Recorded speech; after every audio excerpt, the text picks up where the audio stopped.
Alright, designers, so I'm going to go over Photoshop Mini Lesson 5. I'm going to go through the beginning quickly because you should know how to open and place images. So first I'm going to start with the background. I've given you this Antarctica picture and this Mars picture. Sorry, my computer is being very slow. Let's go with Mars. I'm going to open it. I'm going to embed an image. Let's go with Wally for now. Seems appropriate. And I place him. I can make him a little bit larger.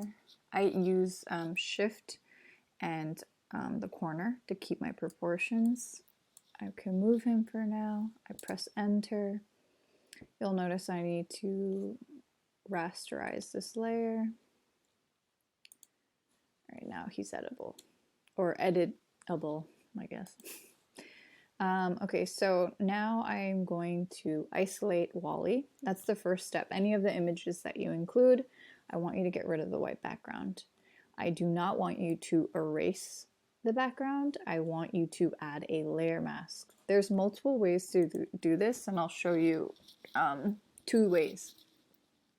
I want to actually highlight a new tool. I had an older version of Photoshop, like Adobe CC 2019, but now I have 2020s, and there's this new tool called Object Selection Tool.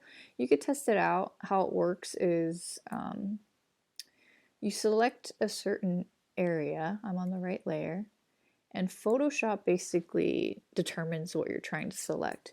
And it did a really good job. I selected within that white box, and it knew right away that Wally is different from this white background. Even it excluded the shadow and did a pretty good job. I see that he didn't, or not he, Photoshop did not get this, but that's okay.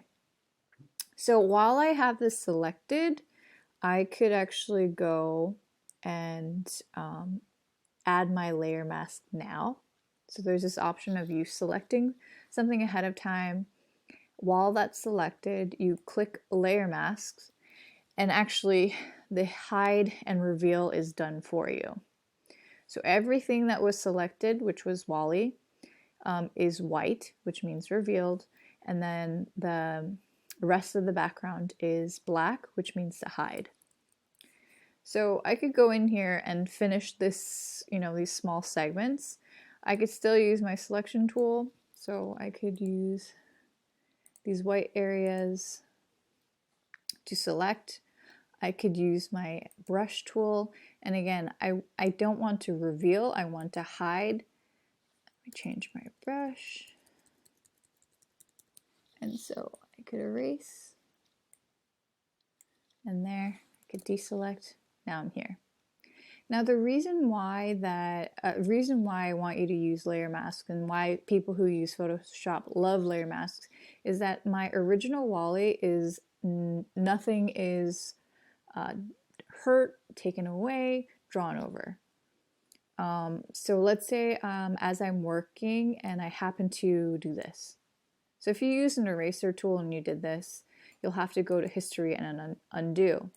But let's say you didn't notice or you didn't realize and you work on something, let's say 200 steps into it, and you didn't realize you damaged your original photograph. It's really annoying because you have to step back and, re-embed it or something. Instead, I could just click on this or press X, and I have white, which means to reveal, and I just have to go over it and it'll be back again. Okay, so that's the benefit of a layer mask tool. All right, so that's one way to, have your layer mask work for you. Let's just do one more just to show you. Let's say I want to add one of these two standing figures. Press enter. Rasterize layer. Okay, let's say I want to have this standing figure. I'm going to apply my layer mask right now. And so your default when you add a layer mask is going to be white, which means reveal. Everything is showing in this layer mask. As soon as you switch to black brush, you actually are hiding this layer. So you'll notice that you'll see the marks I've made is actually visible here. So I could go ahead and I could actually use, magic wand tool. I could select the area and then go to my brush and, like remove this white area pretty easily. But again, I only want this figure, so I could deselect everything again, just kind of remove him. I'll notice that there's the space here that I want to remove. I could use the magic wand tool. You could use any of the tools that we've been working on, but these are easiest. And I click on the brush and I can remove that area. Okay, so it looks like I erased part of his shoe. Deselect. I could go back to white. Again, press X to toggle between it. I could add a shoe back on. It's pretty neat, right? Like again, it's kind of revealing and editing. That guy's close to the edge. So I'm gonna move this guy a little bit closer away from the edge. I could use the corner anchors to increase the size a little bit. And there you go. We have our guy in space. All right, so I'm going to talk about adjustment layers, and I'm going to show you how to do one, and then I want you to try to figure out how to do a second one. So first off, I'm going to decide like, hey, what do I want to use in my adjustment layer on? So I could say, let's say, actually, I'll do this. I'm going to say for both Wally and this figure, I need them to kind of look more realistic and have this kind of red-ish Mars filter. Okay, so first I'm going to think about, which one should I use? So I would say for this, it's probably best to use color balance or hue saturation. And I'm going to, let's just click on it. So once you click on your adjustment layer, you'll see the symbol and you'll see the associated layer mask. And it works similarly to what we've been doing before, the hide and reveal. White is reveal, black is to hide. So first, what I'm going to do is I want to look at my figure and Wally and try to look at them and remember what this Mars kind of image looks like. But because everything is revealed right now, Mars will also change. So in order to prevent that, I could go ahead and make this entirely black. And I could go white and make sure Wally's revealed and make sure the figure is revealed. I'm not doing like the cleanest job because I want the Mars to remain the same. So when I'm changing, you'll notice that my messy reveal is showing, but I get a better sense of like, hey, am I close to what Mars looks like? So I think that's pretty good, I think. A little too yellow. Okay.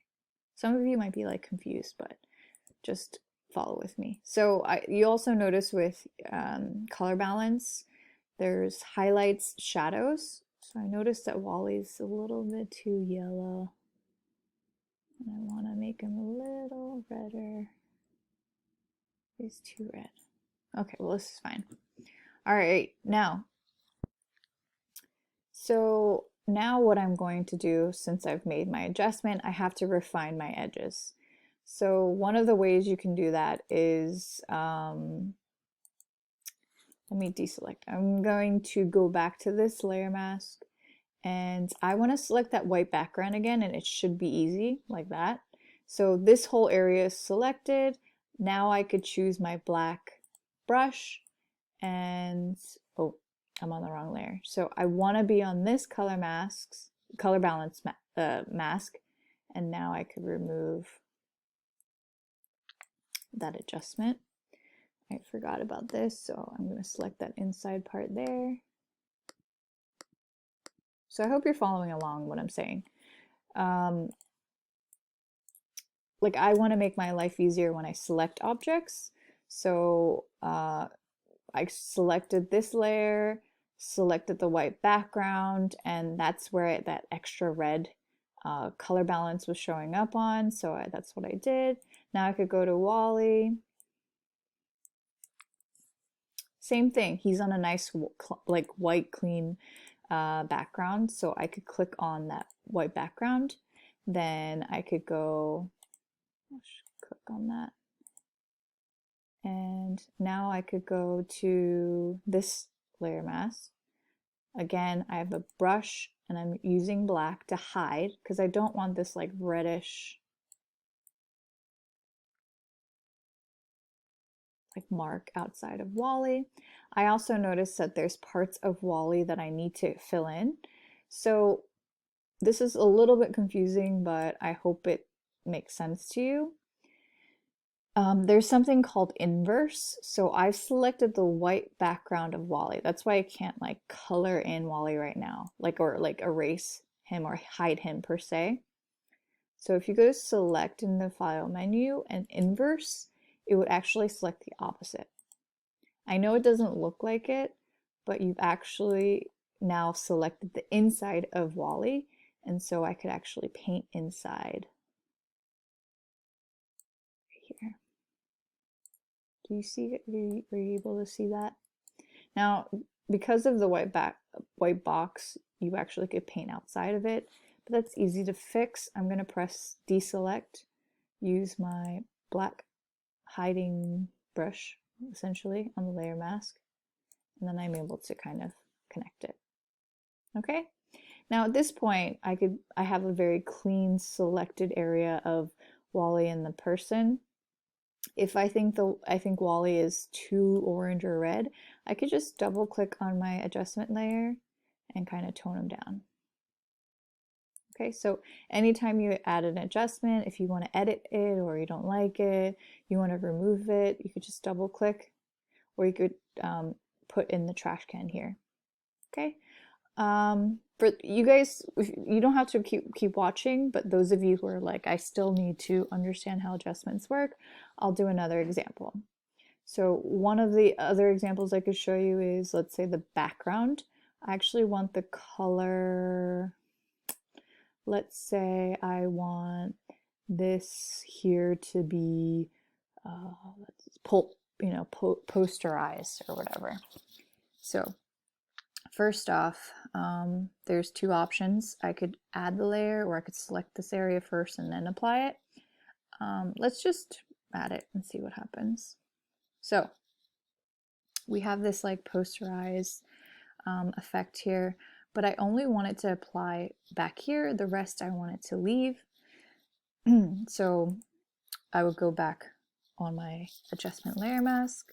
I will use my paintbrush and I will use hide. So I don't want this area to have this posterized effect. So I'm going to make my brush larger and I'm just going to brush in full opacity black.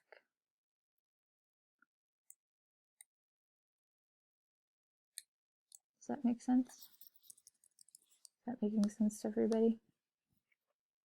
So you'll see this like wave of black, which is hiding the effect.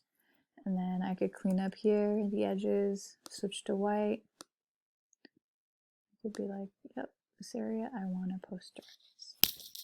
Okay, so play around with it, get used to working with layer masks and see how it works. And then after you're done, you're going to file, save as. You're going to save it onto your computer, right? There you go. Your name, ML5, PSD and save on your desktop, wherever, and then you're going to submit it into the Photoshop mini lessons folder, and that's it. Okay?